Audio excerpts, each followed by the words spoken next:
From the time they could walk, most heirs apparent knew there was only one thing expected of them: survive and rule. The line of succession did not always pass from father to son, but when it did, it was cutthroat if the child didn't make it. But even if the heir apparent did manage to reach maturity, the road ahead wasn't easy. There were plenty of ways to get bumped from the line of succession. And even after they took the throne, it wasn't exactly smooth sailing. In fact, between William the Conqueror and Henry VIII, almost half of England's kings died violently or were deposed, murdered by family members, rivals, or even servants. So let's take a look at what really being a medieval king was like. When we think of kings and queens of old, it's easy to imagine a pampered leader lounging about all day in silk pajamas, eating delicious food, and generally just having a good time. But this is a long way from the reality of medieval kingship. The life of a medieval king was filled with backstabbing, betrayals, plots, and a constant fear of death. Let's start with that last one. If you were a medieval king, you would have died young. Compared to the rest of the population, your lifespan was likely cut in half. Only a third of kings made it past the age of 50, and many didn't even make it to 20. As soon as a child was born into royalty, the race to secure power began. Many a king was bumped from his birthright before he ever got a chance to reign. And if he did manage to ascend to the throne, he'd still be in danger. Rival nobles would do anything to secure more power for themselves, including killing the king. But you don't have to take my word for it. Let's examine the case of King John of England. John ascended to the throne after the death of his older brother, Richard the Lionheart, probably best known for his death in a rather unknightly manner, getting stuck in a toilet and dying of a rather painful infection. Anyway, Richard left the throne to John, but not before naming his younger brother, Prince Arthur, as heir apparent. Soon after taking the throne, John decided to revoke Arthur's inheritance and give it to his own son. This didn't sit well with Arthur, so he fled to Normandy and assembled an army to reclaim his birthright. Just then, Louis VIII of France invaded England, hoping to put someone else on the throne. John spent 2 years fending off both invasions before finally defeating Arthur and his army. According to legend, he then threw Arthur into a dungeon, starved him, and beat him until he died. Whether this story is true or not, we don't know. What we do know is that Arthur died mysteriously while in John's custody, never to be seen again. So maybe he really did die in prison, or maybe his uncle tossed him in a dungeon, starved him, and beat him until he died. King Edward II had it just as bad. He was never really in control of the government. Instead, his counselors ran the country and meddled in every aspect of his life, much to his frustration.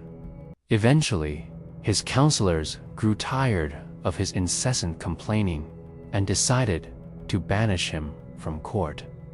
Queen Isabella, Edward's wife, encouraged the counselors to remove Edward from power, believing that she and her lover, Roger Mortimer, would be able to rule in his place.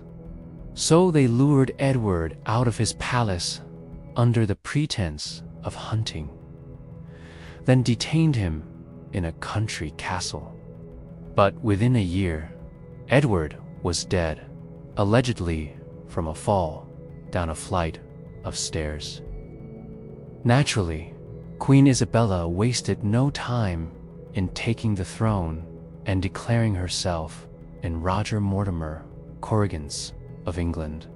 However, as soon as Edward II's son came of age, Isabella and Mortimer were thrown in prison, where they remained until their deaths.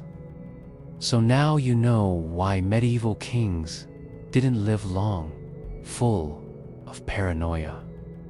But even if you avoided assassination attempts, there were still other dangers lurking around every corner. When you wear armor, you sweat.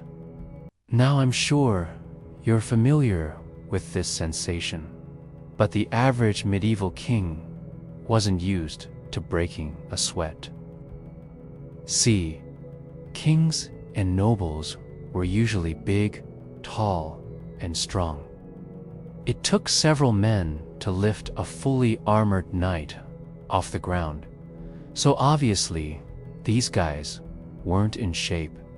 When they went into battle, they would wear armor over their regular clothes, which included a tunic and hose, along with a belt and sometimes a surcoat.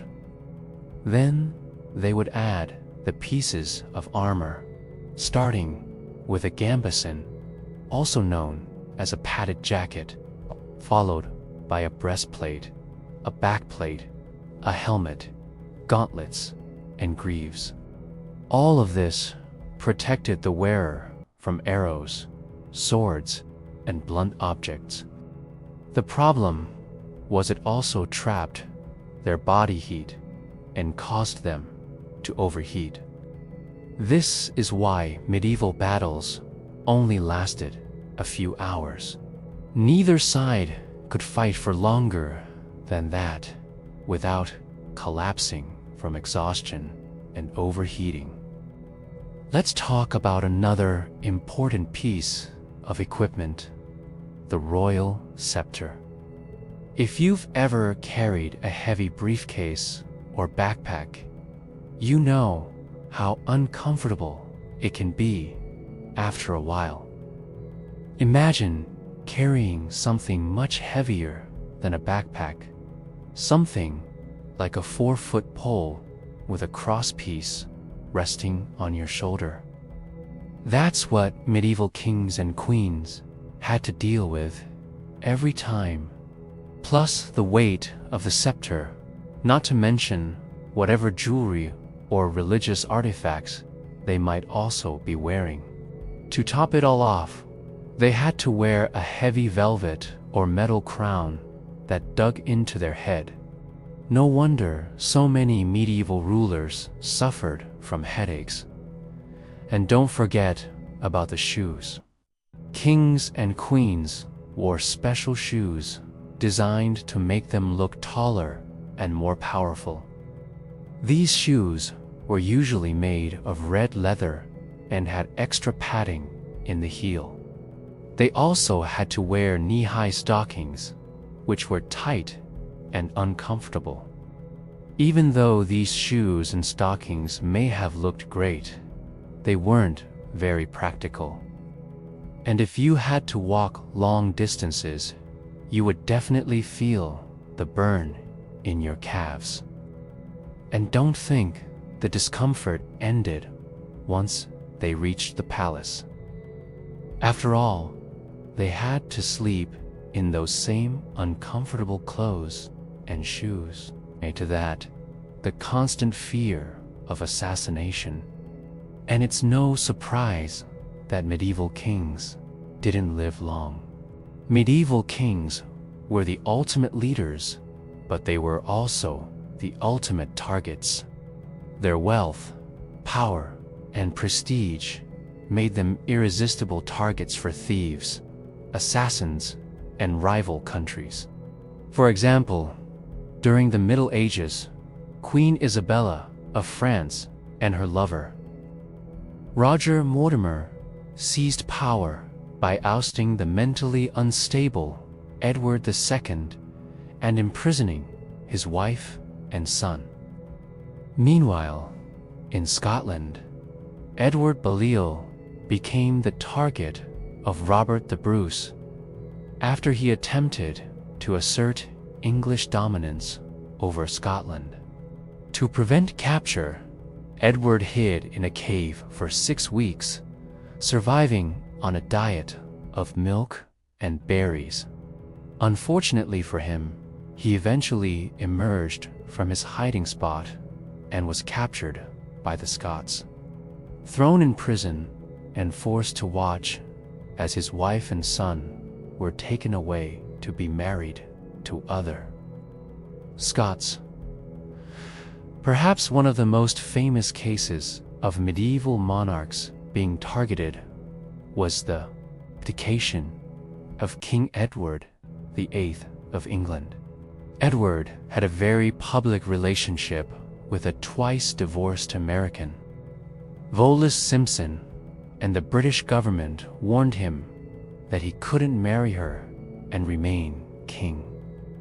Faced with this choice, he chose love, abdicated the throne, and married Miss Simpson, giving his younger brother, George VI, a chance to become king. In medieval times, being a monarch meant being the ultimate leader, but it also meant being the ultimate target. From assassination attempts to imprisonment, medieval kings had to deal with more than their fair share of danger. But despite the risks, many people still wanted to be a king. Why? For the perks, of course. Kings got to live in palaces, wear fancy clothes, and have all the power and prestige that came with being the leader of the country.